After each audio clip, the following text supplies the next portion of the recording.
Hey guys, so we have been working on solving problems relating to projectile motion. In our last lesson, we talked about projectiles launched horizontally, where their initial velocity was entirely in the horizontal direction. But not all projectiles are launched that way.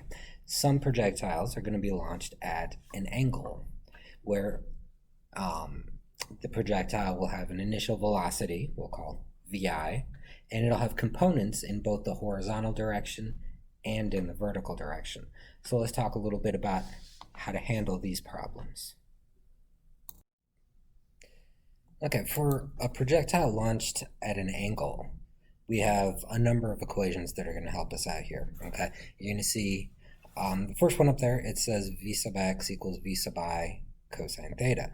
This is telling us that the x component of the velocity is equal to the initial velocity times the cosine of the angle that it was launched at.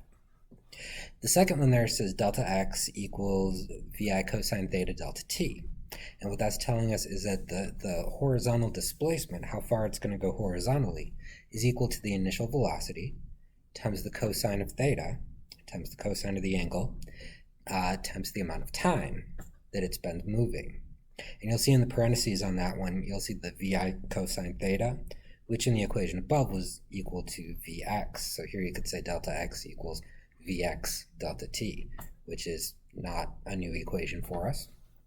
The third equation there, it says that the final velocity in the y direction, the final velocity in the vertical direction, is equal to Vi sine theta plus Ay delta t. So the initial velocity times the sine of the angle plus the acceleration in the vertical direction, which is probably most likely going to be g, times the time. The fourth equation there, the fourth equation, it says vyf squared equals vi squared sine theta squared plus 2ay delta y. And this is talking to us about in the vertical dimension.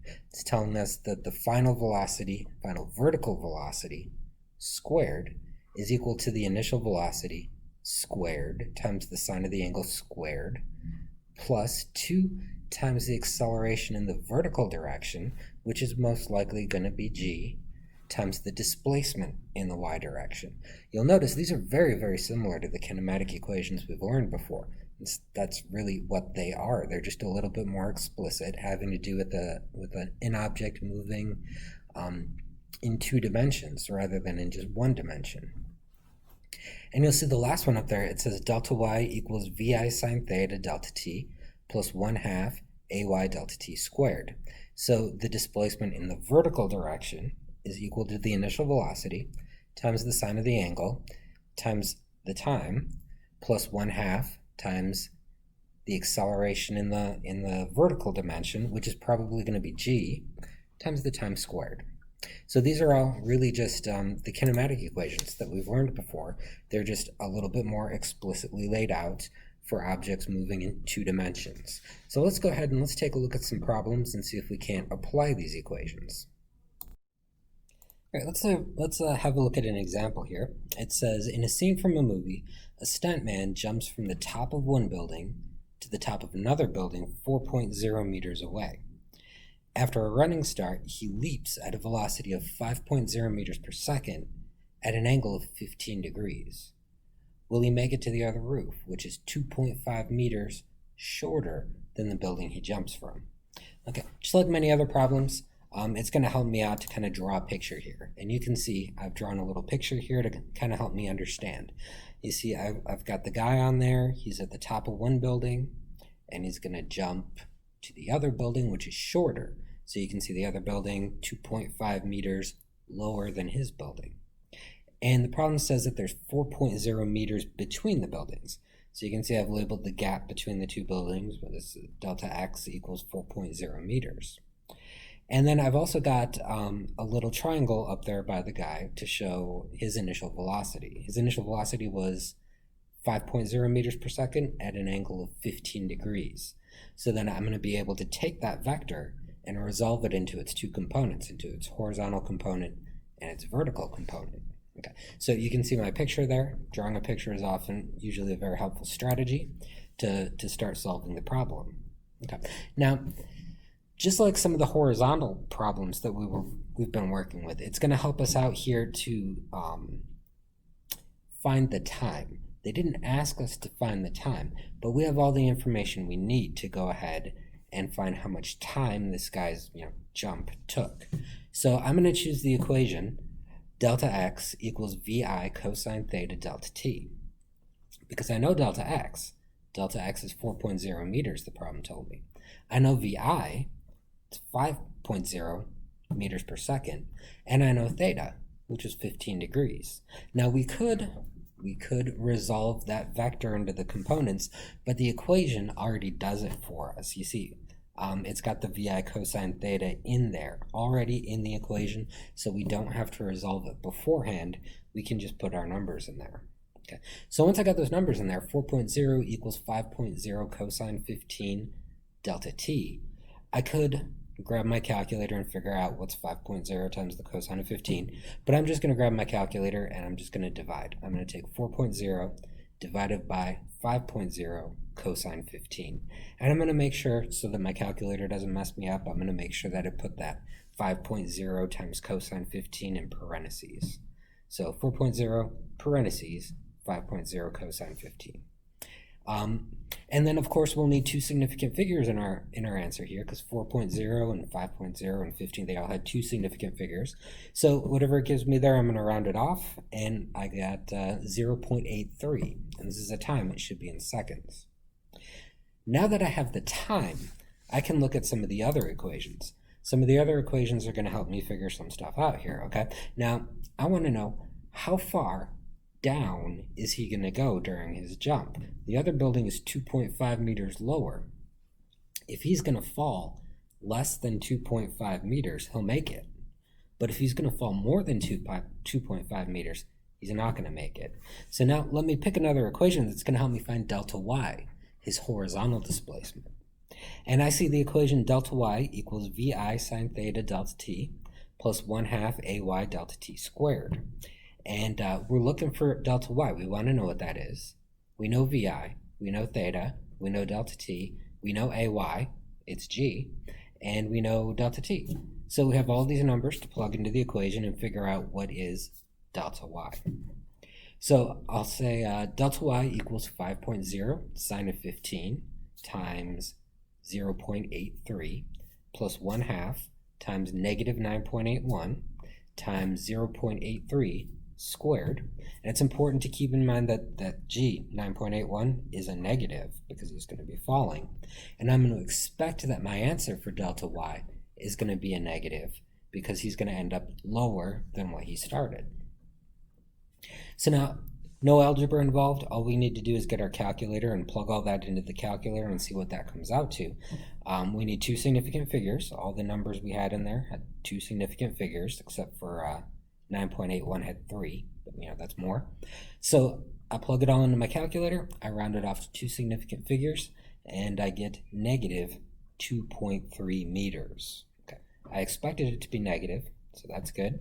And 2.3, well, that's pretty close to 2.5, right?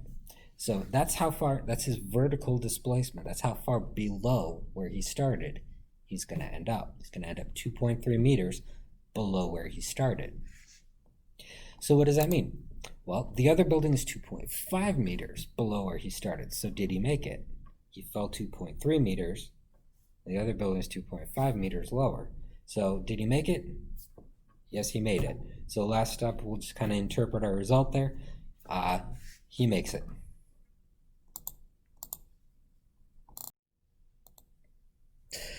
All right, let's have a look at another example, and this is a tough one. Okay, this is a tough problem. This example, it says a golfer hits a golf ball at an angle of 25 degrees to the ground. If the golf ball covers a horizontal distance of 301.5 meters, what's the ball's maximum height? Okay, so first thing I'm going to do, just like a lot of problems, I'm going to draw a picture first to help me understand. And if you take a look at my picture that I drew the ball's initial velocity there with its horizontal and vertical components. So I know it's the angle is 25 degrees, but I don't know the initial velocity. They didn't tell me the initial velocity. I drew kind of an arcing path for the golf ball. This is a parabolic, projectile motion kind of path right there. And it tells me that the golf ball travels 301.5 meters. So from the point where it leaves the ground to the point where it gets back to the ground is 301.5 meters. But here's the thing. It asked me about its maximum height, and its maximum height should be right in the middle. So right in the middle there, I'm going to need to know what is the midpoint of that. So my delta x there isn't going to be 301.5 meters. It's going to be half of that, right in the middle. So half of 301.5 is 150.75, but we're working in 4 significant digits here, so I'm going to round that off to 150.7. So my delta x in this problem is actually 150.7. It's half of that number they told me. And the other thing I got to keep in mind is that this maximum height, its velocity in the y direction, the y component, the vertical component of its velocity is 0, because that's the point at which it stops moving up and then starts moving down. So right at that point, right at that moment, its velocity, its vertical velocity is 0. Its horizontal velocity should remain constant the whole time, but its vertical velocity at that point should be 0. And what I'm looking for, what they want me to find, is delta y, right there in the middle, right? What is the vertical displacement right there in the middle? So that picture there can really help me understand what's going on. So now, here's the thing. I could use this equation, delta y equals vi sine of theta delta t plus 1/2 ay delta t squared. I could use that to find delta y. That would be nice and convenient. But I got a problem. My problem is I don't know vi. They didn't tell me vi. They didn't tell me the initial velocity of the ball. They also didn't tell me the time. So there's a couple of things here that I don't know, that they didn't tell me. But we can do some little math tricks here, and this is where this problem gets tricky. You're probably not going to see when it's tricky. But let's take a look here. What I can do is I can use this equation, delta x equals vi cosine theta delta t, and I'm going to put in what I know, and I'm going to solve for delta t. Now, I'm not going to get a number. I'm going to get an algebraic expression. And I'm going to take that algebraic expression, I'm going to put it into a different equation. Okay, so delta x equals vi cosine theta delta t. I know delta x is going to be 150.7, and theta is 25. So 150.7 equals vi cosine 25 delta t. I'm going to solve for delta t, so I'm going to divide both sides by vi cosine 25. So delta t is equal to 150.7 divided by vi cosine 25. And then if I simplify that, I can take 150.7 and divide by cosine 25. I get 166.3, but that vi is still in the denominator there. So delta t is equal to 166.3 divided by vi. Now what I'm going to do is I'm going to take that and I'm going to substitute that for delta t into this other equation, vyf equals vi sine theta plus ay delta t. So I'm going to take that expression I just came up with, I'm going to put it into that equation for delta t. So vyf, the final velocity in the vertical direction, like we just discussed a minute ago when we were looking at the picture, is 0, right? So 0 equals vi sine of 25 plus negative 9.81, that's the acceleration in the vertical direction, times 166.3 divided by vi. That's what delta t is that we came up with a second ago, 166.3 divided by vi. Now we're going to take that expression, we have just one variable in there, vi. So we're going to go ahead and we're going to solve for vi. So what I'm going to do first is I am going to add negative 9.81 times 166.3 divided by vi. I'm going to add that onto both sides, and I get vi sine 25 equals 1,630 divided by vi. I got that number, that's 9.81 times 166.3. And then what I'm going to do is I'm going to multiply both sides by VI so that I can get that VI out of the denominator. So on the one side, I'll have VI squared. And let me also divide both sides by sine of 25 so I can get that over to the other side. So that VI squared is equal to 1,630 divided by the sine of 25. So now if we work that out and we take the square root, VI should come out to be 62.1. And that's a velocity, so that should be in meters per second, right? So isn't that neat? We didn't have very much information to start with, and now we've figured out what VI is. Now that I know what VI is, I can also find delta t. I can find the time. So, the expression I had before, I came up with delta t equals 166.3 divided by VI. Let's put VI in there and see what delta t comes out to. So delta t is 166.3 divided by 62.1. If you divide that, you get 2.68.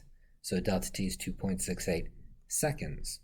So now I have several other numbers, and that's a good thing. Now I can take that and I can plug that back into the equation that I wanted to use at the beginning, and I can work that out and I can figure out what delta y is.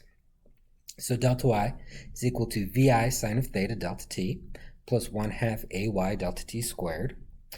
Let's see, VI was 62.1, theta was 25, delta t was 2.68, AY is negative 9.81, and delta t again was 2.68. So I put all those numbers in there, I grab my calculator, I work out all the junk in that equation there, and delta y comes out to be 31.5 meters. So the maximum height of the ball there, 31.5 meters.